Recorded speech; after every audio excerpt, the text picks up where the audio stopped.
Okay, welcome everybody to our next presentation on the keys to the Mazzaroth. This time we're going to be looking at the sign of Dagim, otherwise known as Pisces, the fish. And this is going to relate to the recovery of the two houses of Israel. So we've gone through the first set of six signs. We've gone from, I'm just going to use the Latin names, from Virgo to, which was the development of the bride, the virgin daughter of Zion, the virgin of Israel. We saw that seed multiply in Egypt. Then we went to the next sign of Libra, the scales, the balances, and we saw how that related to the law of Yahuwah and the deliverance of the children of Israel out of Egypt, out of bondage. We looked at these letters and how they tied in with Virgo. We saw the letter Kuf, the sun at the horizon going down, meant to go down. And we saw how Abraham, he saw this horror of great darkness when the sun was going down, and he was shown how his seed would go down into Egypt, into the dark land. And how the promise that was made to him that he would have a child and that it would be as the stars of heaven, that was Isaac, which was born when Abraham was 100 years old. And then we moved to the next sign, and we saw how the number 5, the letter He, the paleo is the man with his hands raised up, which means to get someone's attention, to behold. And of course, this is what happened when the children of Israel were brought to Mount Sinai to receive the law, and it thundered and lightning and a voice and the sound of a trumpet exceedingly loud, and the mountain smoking like a furnace. I mean, Yahuwah definitely got their attention. And this is where the marriage took place. This is where the wedding took place. And they received the law, good laws, laws of justice and fairness and equality, all of that. Then we went to the next sign from there, where the children of Israel went into the wilderness for 40 years with scorpions and serpents. And even a couple of the minor constellations there's Ophiuchus, and he's got his foot on the heart of the scorpion, the head of the scorpion here. He's crushing the serpent and the scorpion while he's holding the serpent that's lunging upward to grab hold of the corona borealis, the northern crown, but he's being held fast by Ophiuchus. But he's lifting up the serpent, just as Yahusha said that as Moshe lifted up the serpent in the wilderness, so also shall the Son of Man be lifted up. And you saw that there. So many stories. Primarily, each one of these zodiac signs, these Mazzaroth signs, relate to different periods in Israel's history, beginning with the development of this bride and the time of Abraham and Sarah. But as I've been going through these signs one at a time, I also show you foreshadowings of the Messiah in many of these constellations as well. In fact, there's 19 constellations out of the 48 that directly relate to the Messiah. And so the children of Israel were in the wilderness with scorpions and serpents. Then after that, the next great milestone we came to was Joshua leading the children of Israel into the promised land, the land of Canaan. And we saw this number, how significant the Hebrew letter and its numerical value was in this story of Joshua, who was to, when they went into Jericho to take Jericho, 7 priests were to take 7 trumpets. This is the numerical value of Zion. Zion is a sword. When Joshua began this assault on Jericho, the first thing he saw was a man with his sword drawn. And he said, "Are you for us or are you for our enemies?" Right? And so right off the bat, you see this sword, you see the letter Zion, and it has this value of 7.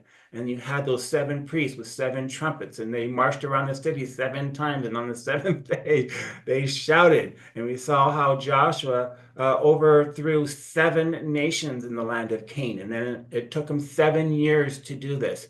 So we see how significant these Hebrew letters are that we have not had in connection with the Mazzaroth signs. We've only had up to this point the gospel in the stars. That's been the primary application of these signs, interpretation of these signs is primarily all New Testament. But what I'm showing you and what Tim Warner shows in his book is that his book is The Mystery of the Mazzaroth. If you don't have it already, I encourage you to get it.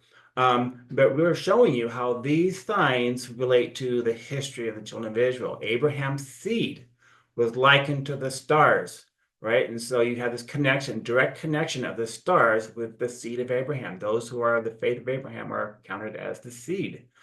And we saw how Joseph had that dream of the sun, moon, and the 11 stars that bowed before him, and how those stars represented the children of Israel. Joseph would have been the 12th star. And so we see these stars connected with Yah's people, and the number 12 connected. We have 12 signs to Yah's people.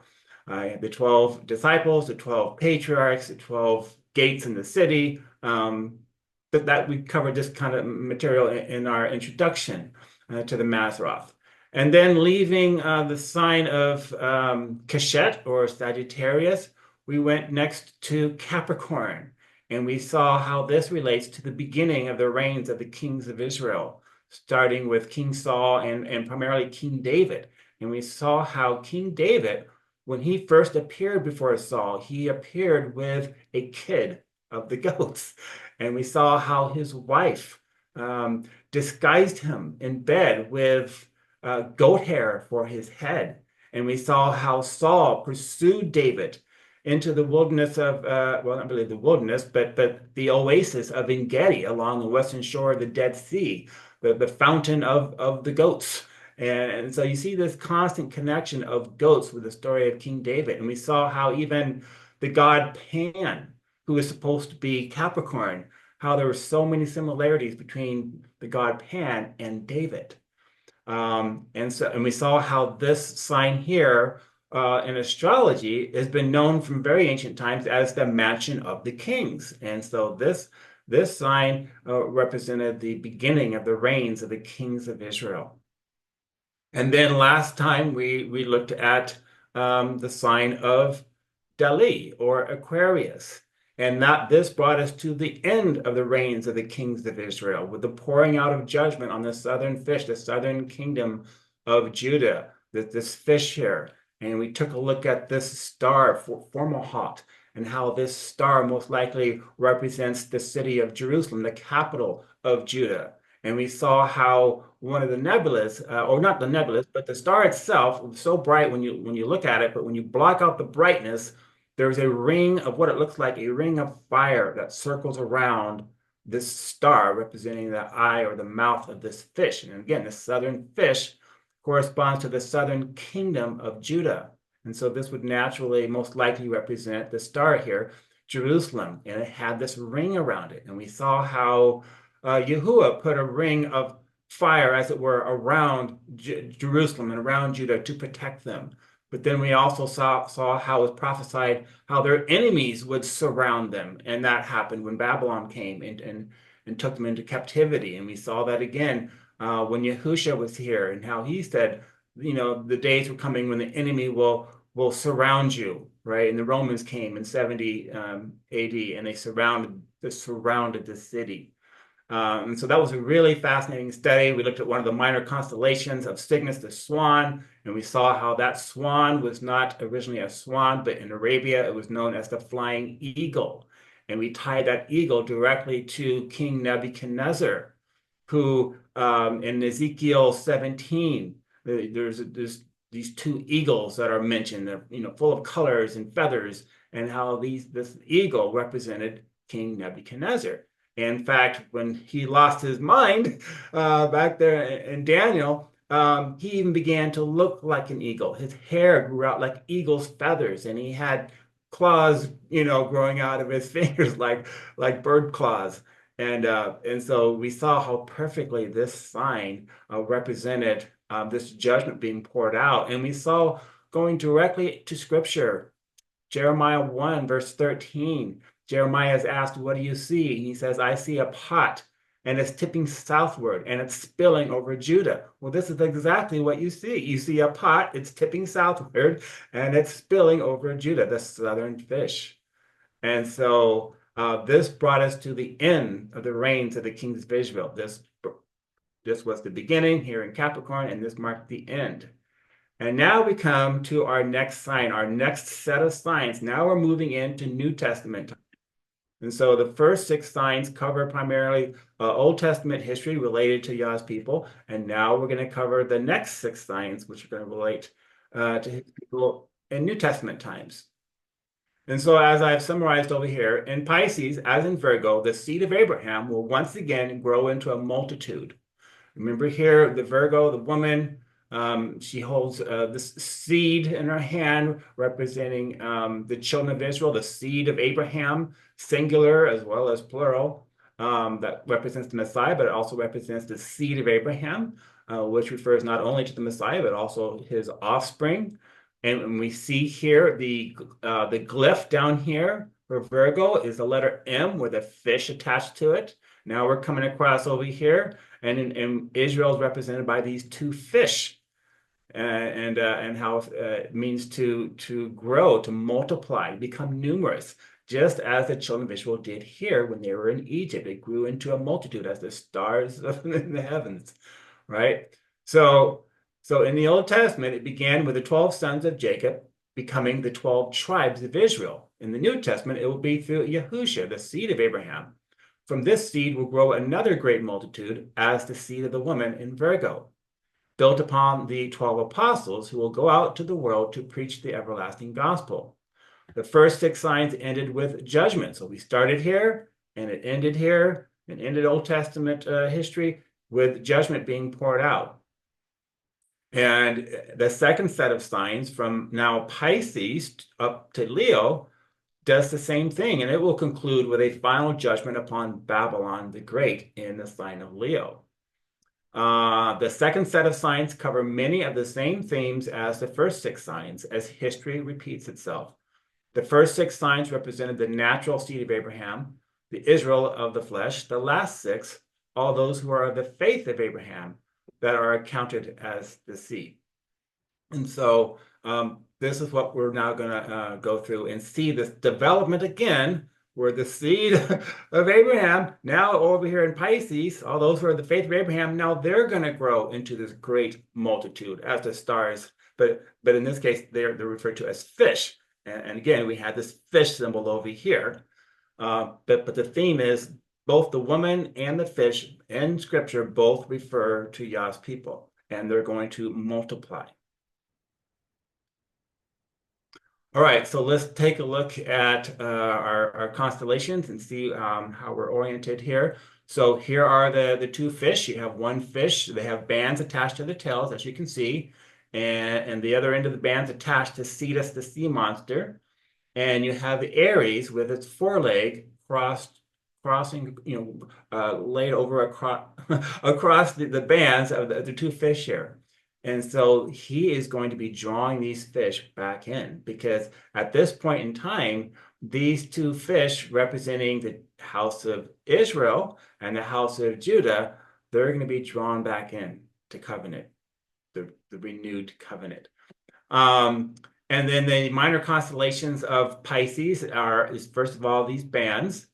And then we also have Andromeda, the chained woman. So you see how just as these fish have these bands attached to their tails, they're being held captive. Well, so is this woman. And I just finished talking about how both the woman in Virgo and the fish, they both represent Yah's people. But now this woman is in bondage. His people are in bondage and they are scattered, right? The house of Israel were scattered northeastward into Assyria, and Judah was scattered, taken into captivity into Babylon eastward. And then the last minor constellation of this sign is Cepheus, this guy right up here, the celestial king of heaven, and he has his foot on the pole star Polaris right there. Okay, so that's where we're at, and now we're going to look at these constellations one at a time, and we're going to interpret them from the Bible. Okay, so just look at our different Hebrew elements for this sign. Here we have the Hebrew tribe associated with Levi, with Pisces is Levi, meaning attached, be joined, to unite. The Hebrew name for Pisces is Dagim, which means to move rapidly, to grow, to multiply, become numerous. The Hebrew month associated with the sign of Dagim is Adar, which means to be high, glorious, illustrious, exalted. And then the all-important Hebrew letter is the letter Yod or Yud.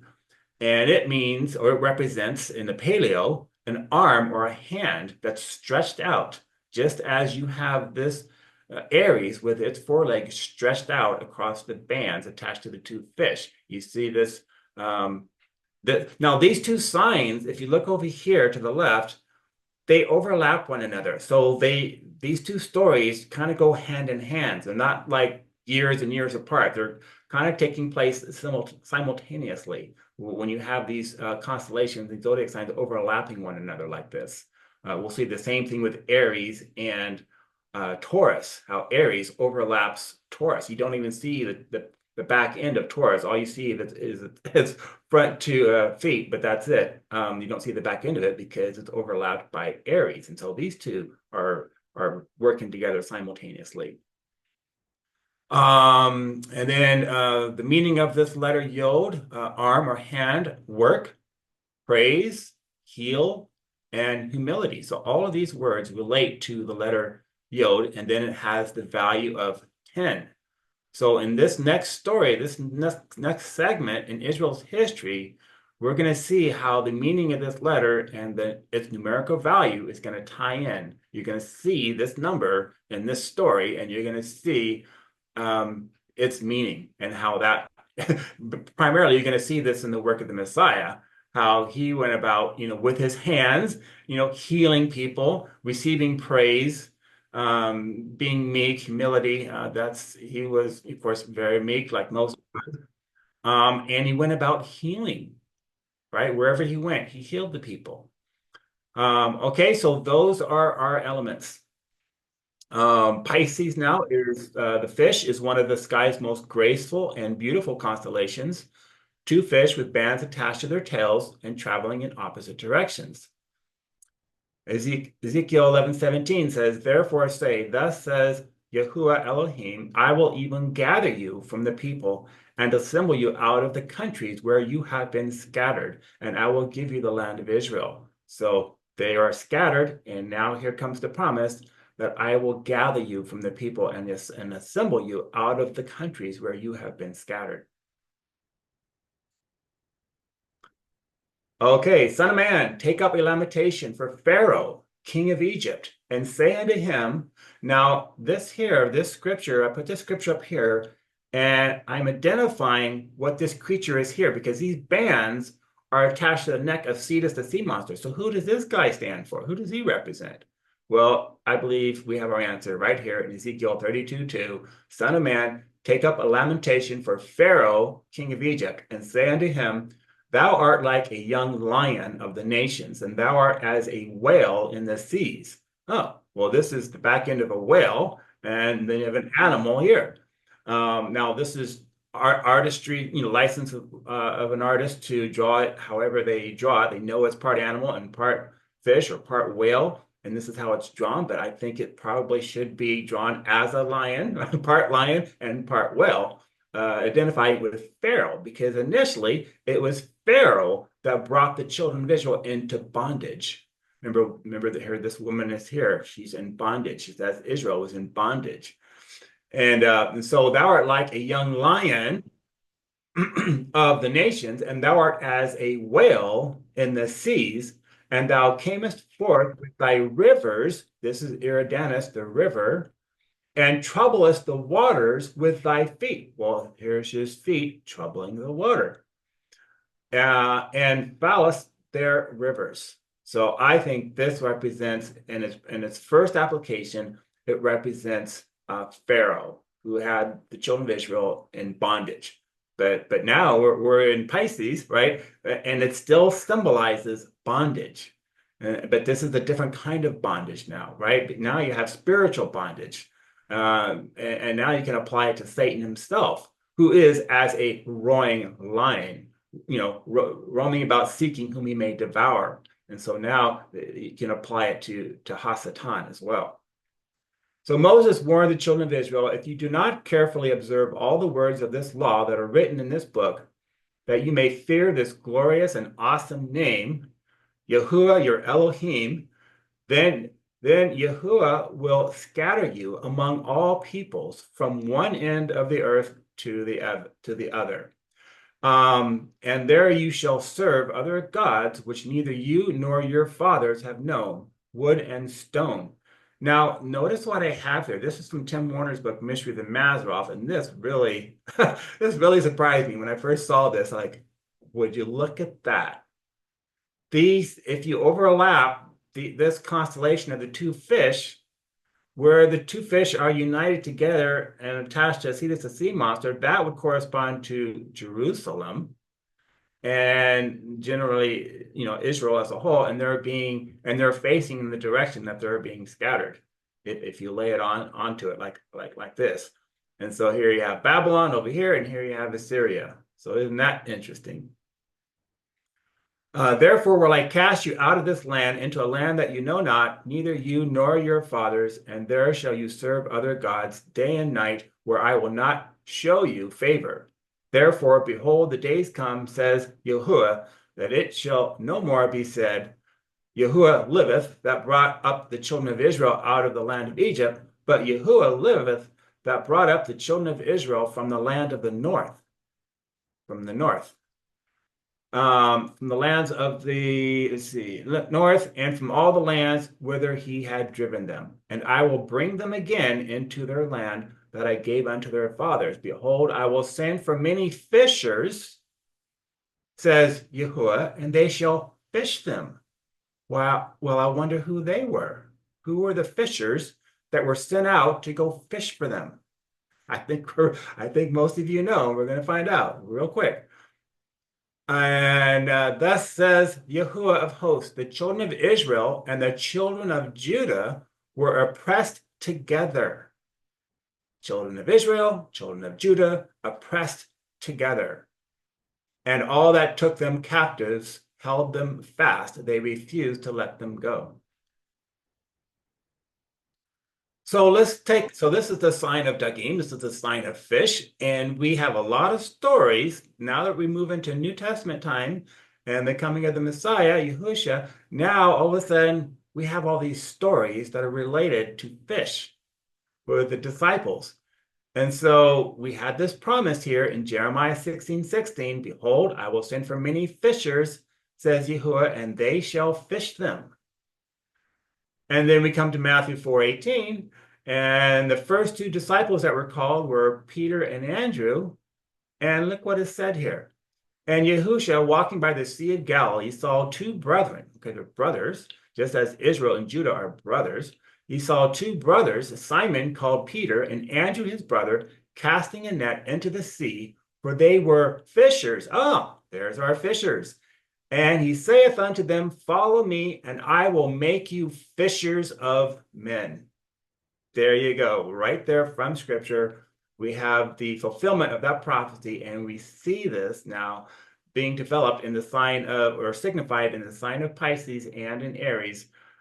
His disciples are going to go out and fish for men. They are fishers, and they're going to be fishers of men. And they say unto him, we have here but 5 loaves and 2 fishes. So here's another fish story.